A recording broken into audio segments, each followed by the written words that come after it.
Hello guys! Hello, this is for Leo. Welcome Leo dito sa aking channel, Kapalaran na 888. Welcome guys. Alamin natin kung anong messages, vibration, gabay, energy para sa lahat ng Leo. This is general reading for the second half of April 2026. Tingnan natin Leo kung anong messages. Ano ba ang kailangan mong marinig para sa dalawang linggong ito.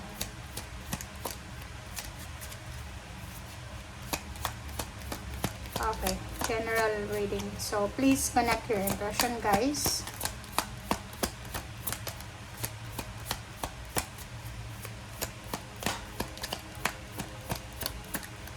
Walang lumalabas. Ay, kunin ko na lang, guys.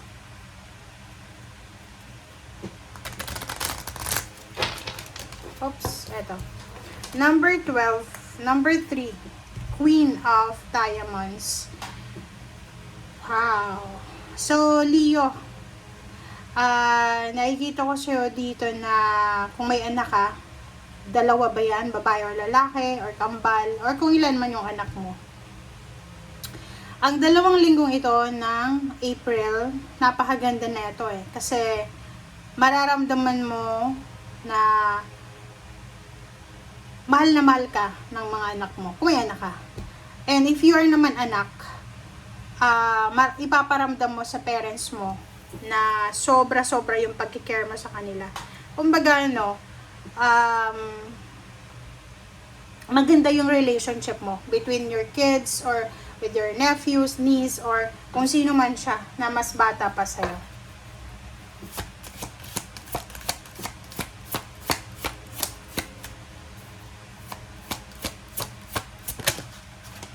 Alright. Clarity. Wow.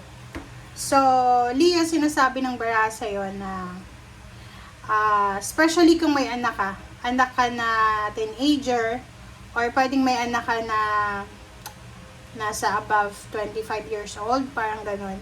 Sinasabi ng barahan na magsindi ka daw ng white candle or any color ng candle para sa clarity. Pero white talaga yung clarity. Para sa intention, na para sa prayers mo dito sa mga mahal mo sa buhay, na parang halimbawa mayroon silang mga plano, kailangan mong tulungan sila through prayers and intention. Okay? Oh, sorry.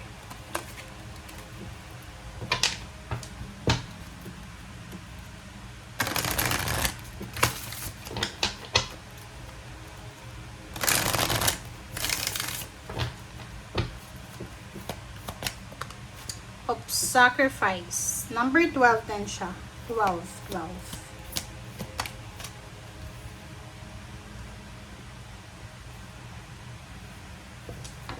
Okay.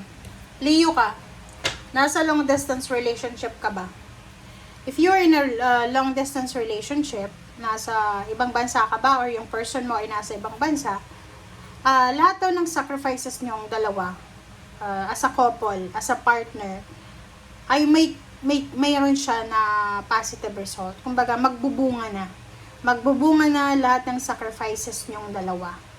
So, like for example, kung nasa long distance relationship, pwedeng magkita kayo sa dalawang linggong ito. Okay? Pwedeng umuwi ka ng Pilipinas, or kung yung person mo ang nasa ibang bansa, siya yung uuwi. So, there's a parang reunion, renewal, masaya ka. You're full of happiness ngayong dalawang linggo.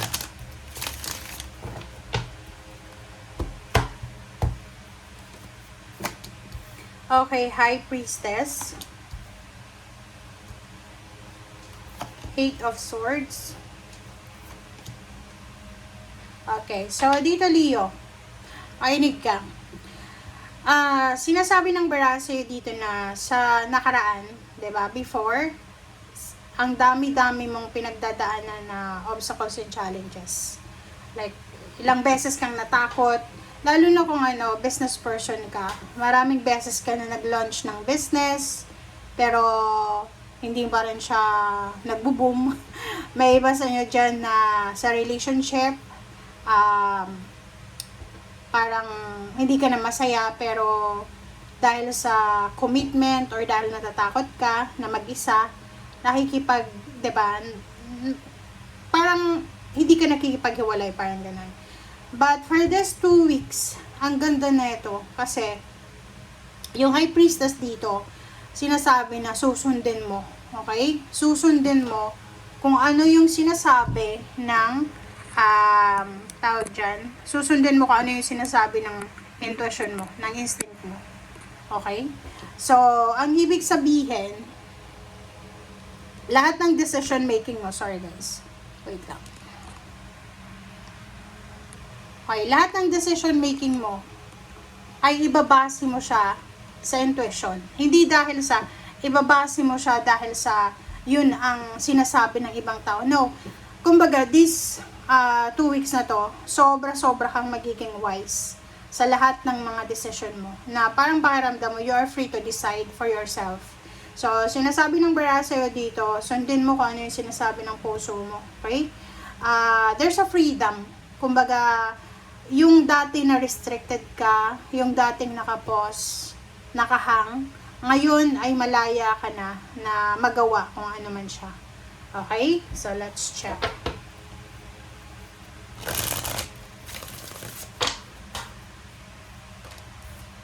Love life. Are you single na babae or lalaki? Kasi sinasabi ng baraha dito na posibleng may love life na magsisimula. Pera? Nakikita ko sir dito na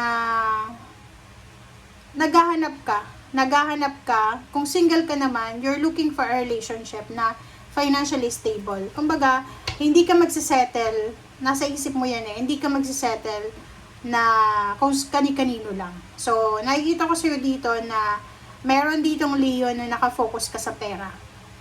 Okay? At the same time, may mga tao dito Leo na pwedeng gusto kang tulungan, supportahan ka sa kung ano man na plano mo. Long distance. So, nakikita ko sa'yo dito, Leo. Meron ditong Leo na medyo may edad na siya. Nasa below 30 ka ba or below 40 years old. Lalaki or babae, single kayo. You're contemplating. Siguro hindi ka maswerte sa Pilipino. Pwedeng lahat ng nakakarelasyon ng Pilipino or, 'di ba, kapwa natin Pinoy ay medyo minamalas ka. So, these 2 weeks na to, parang kapat sa patalim, walang choice, walang options. Posibleng magdedesisyon kayo na bakit hindi nyo itry na maghanap ng ibang lahi. So, eto yung energy na yan. Parang maghahanap ka ng relationship na financially stable. Posibleng makakatanggap ka ng napakabilis na balita. Ano ba yung balita ngayon? Wow! So, yun. There's a good news coming na posibleng magdadala sa'yo ng napakagandang balita. So, yun. Matatapos na. Maybe may tinatapos kang project or kung ano pa man. Maybe you're traveling. Or kung ano man siya. Sinasabi ng bara sa'yo dito na ihanda mo yung sarili mo. Okay? So, yun na nga. Doon sa mga Leo na posibleng naghahanap kayo ng karelasyon sa ibang bansa. Eto na, there's an opportunity na pwedeng may mag-offer sa'yo ng kasal. There's an opportunity na pwedeng bigyan ka ng pera para magpatayo ng bahay, whatever man. And there's an opportunity na makapagpahinga ka na financially kasi wala ka ng problema. Kumbaga, the 2 weeks na to ay kung single ka na Leo ay makakahanap ka ng Hierophant nang makakatulong sa'yo. Okay? Kaso lang, sabi ng baraha dito, huwag tayong masyadong magpadalos-dalos. Huwag kang strike ng strike. So, ano yung ibig sabihin niya?